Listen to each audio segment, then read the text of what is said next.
Hello everyone and welcome to this video summarizing what they went over in the Dead by Daylight 3-year anniversary livestream. Keep in mind everybody, everything I'm about to say is works in progress, nothing is set in stone, everything is subject to change. Okay, disclaimer out of the way, here we go. The first thing I want to go over is Ghostface, the new killer coming to Dead by Daylight.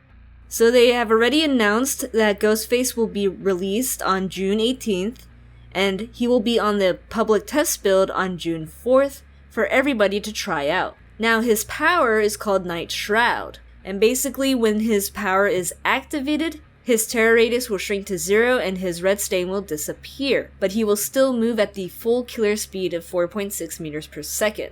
While Night Shroud is active, he will have access to some special abilities. He will be able to crouch, and he can peek around corners and stalk survivors. While Night Shroud is active, a sound will be emitting from him. Back to the stalking part, unlike Myers, where all survivors share in the stalking pool, this one is survivor specific. So if one survivor feeds him power, it doesn't really affect everybody else. Now once he has stalked the same survivor for 4 seconds, they become marked and have the exposed status effect applied to them for 20 seconds. However, survivors can detect Ghostface by being within 32 meters of him and then looking directly at him for at least 1 second. When a survivor does this, it will break Ghostface out of his ability, and his power, Night Shroud, will be put on cooldown, and then he will have a normal terror radius and the red stain will reappear.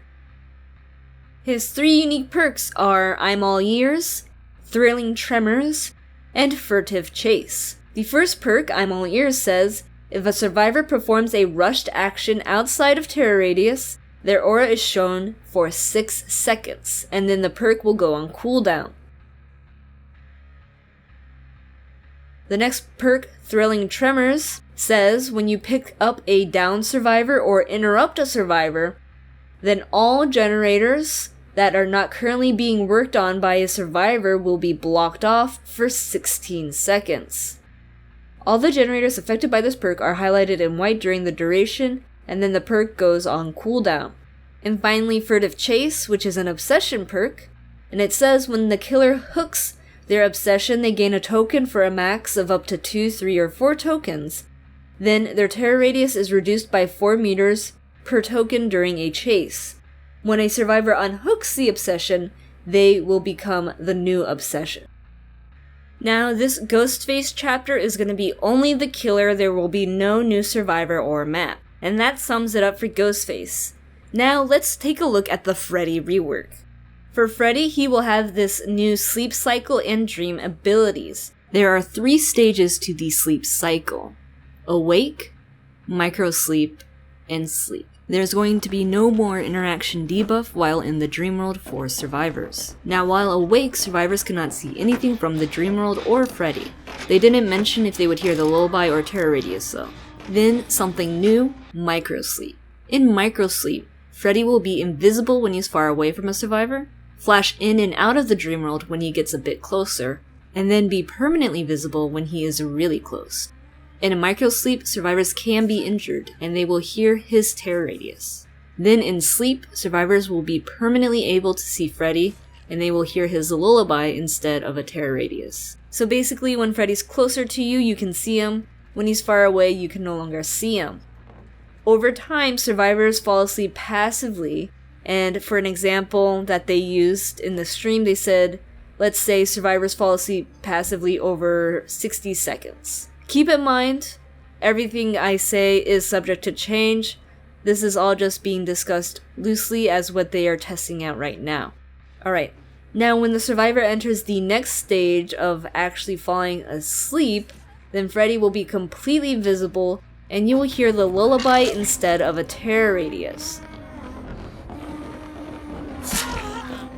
Now to wake up, you can still wake up with a failed skill check, and they're going to change it so that sabotage skill checks will also wake you up. Survivors will also be able to wake each other up as before, and then they're actually adding a new object into the world called a dream object, and when you interact with that object, it will wake you up. This way, there won't be a situation where you feel like you're stuck in the dream world and there's nothing you can do to get out. Now, the way they were talking about it on the stream, it sounds like survivors will always be falling asleep throughout the match because Freddy will not actually dream anybody anymore because his power is going to be a little different. So he's going to have dream abilities instead of actually dreaming survivors. So first, they discussed dream palettes. Freddy will be able to place pallets throughout the map where pallets would normally spawn. Awake survivors cannot see these pallets, but these fake dream pallets will explode in blood if a survivor interacts with them. So basically, anywhere that a pallet could spawn, Freddy can put a fake pallet there. Now this next dream ability, they're not sure if they're going to put it into his base power or make it an add-on, but what they said is that he will be able to make dream snares. Now this also will only affect survivors in the dream world, and the dream snare can be used actively during a chase. Freddy will be able to place a snare on the ground, and then it'll take a few seconds to arm. Once armed, it will slow a survivor that steps on it temporarily. And then another dream ability of Freddy's, generator teleportation. So Freddy can aim at a generator and then channel an ability for 5 seconds. After 5 seconds, he will appear at that generator he was looking at. Now he can cancel this channeled ability. And while Freddy is channeling the ability, the generator he is going to will be exploding in blood. And an image of Freddy will appear at it. That way you will have a warning that Freddy is about to come over. Now, I believe they are taking questions on the forums, and they said that they will be answering these questions on next week on their Monday Q&A or the live stream next week. But that's the Freddy rework that they discussed with us for now. Now, the next thing I want to go over is something new that they're adding to the game, and that is called the Archive. So the Archive is a way to explore the lore of Dead by Daylight, and it will be a new way to collect more cosmetics. What it's going to be is another menu on the main menu screen that you will be able to go to, and it will bring players to the new area of the entity. In the Archive, a new support character called the Observer will be there, and the Observer can see through the entity's fog and find memories and stories that are stored in the entity's memory. So, every 3 months in between chapters, so during the mid-chapter patches, they want to release a new tome on the newest content. Now these tomes will have a survivor story, a killer story, and some extra lore about the entity's realm. Each tome will have a web of quests that the player can finish to unlock. And there are a variety of missions that vary from killer-specific to survivor-specific. And even things that are super killer-specific, like doing something as a nurse, or a hillbilly or trapper. Now each tome will have its own story with rewards, and after completing a story you will unlock a cinematic that you can watch. Now a new cosmetic item that is coming with the Archive is called a charm, and these charms can be equipped on survivor belts and also on killer hooks, so you get more customization with these archives.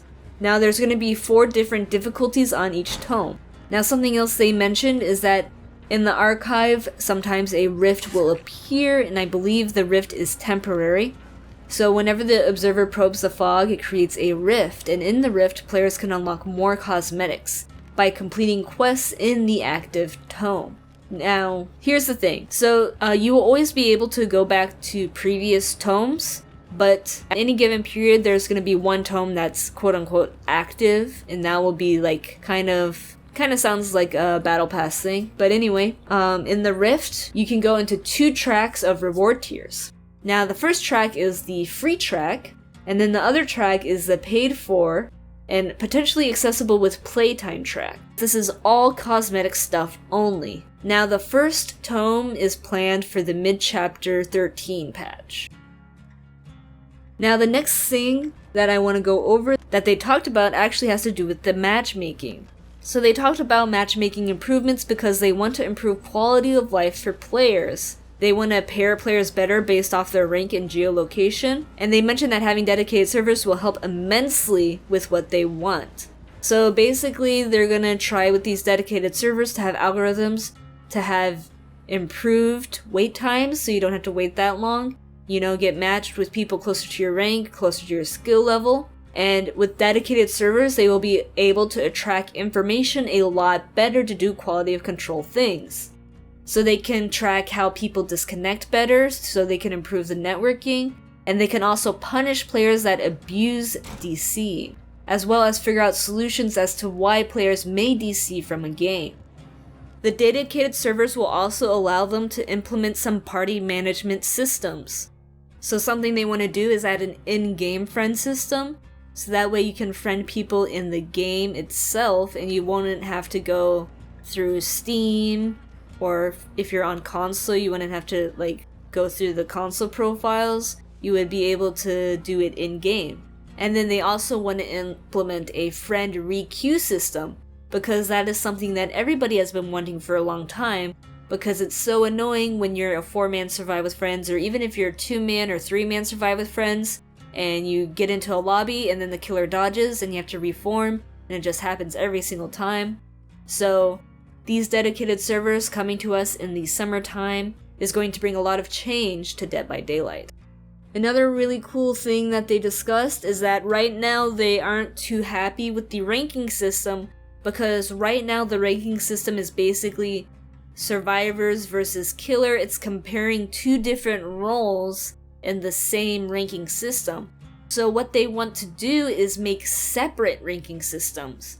So survivors would have their own ranking system, and then for killers, each killer would have their own ranking system. So all trappers would be ranked according to other trappers, all nurses would be ranked according to other nurses, etc., etc. So that is something that sounds really cool to me, because it is unfair to rank two completely different playstyles in the same kind of ranking system. Now they want to make sure that ranks have more meaning, and they want to put in ranked rewards as well.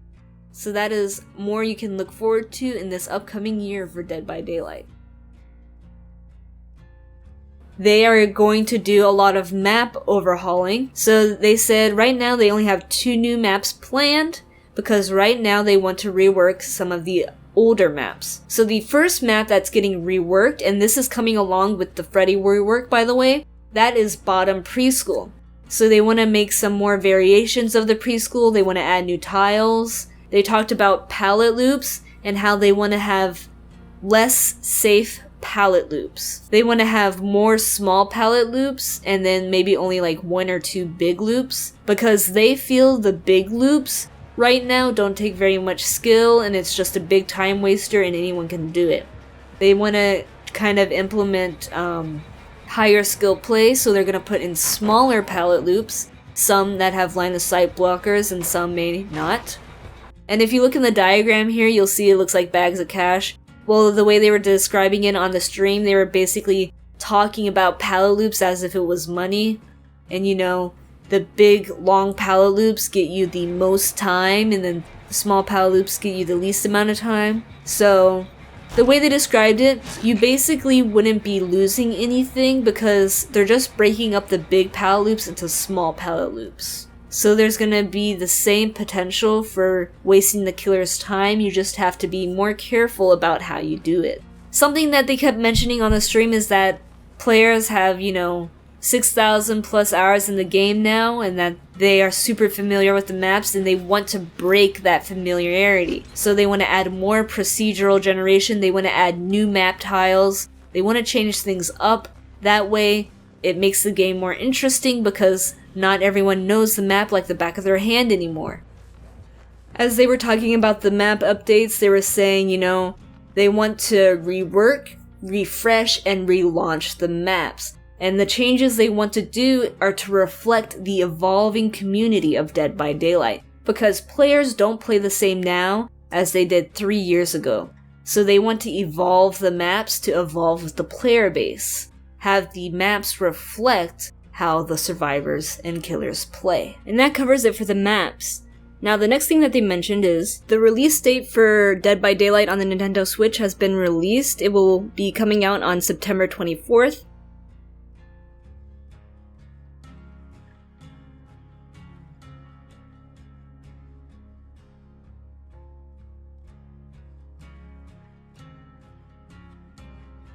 And they also announced they are working on a mobile version of Dead by Daylight so you can also play it on your phone. And those are the major points that they went over in this stream. A lot of really cool things getting us hyped up for this new year, and I just can't wait to see what happens out of all this. Now, they did also do a lot of really cool community stuff on the stream itself. They talked about having, for the art contest, the winner would get the cosmetic they made put into the actual game. And they also did a lot of shout outs to creators and streamers.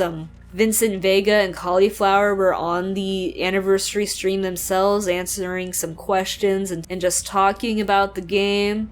Something else that they had that was really cool was they actually had some people that were part of the team. They kind of did this little, hey, this is my name and this is what I do for the team. And they were talking about how they feel about the game and just their passion for the game. That was really cool. So if you want to check out all those small things, I do have a link to the live stream below. And I'll also put a link to the post where they have announced all of the contest for the 3-year anniversary. But as for all the news, well, I've covered everything for you. Let me know what you think about everything they talked about in the stream in the comments below, because I love hearing what you guys have to say. And one last thing before I forget, they're also having a blood hunt when Scream comes out. It's gonna be June 14th to June 18th. Will be double blood points, alright? So you have that to look forward to, and there's gonna be an anniversary event of some sort, but they didn't say what because they want it to be a surprise. So that's all I have for you guys for now. Thank you very much for watching. I hope you found this video informative, and as always, good luck out there in the fog, and see ya next time.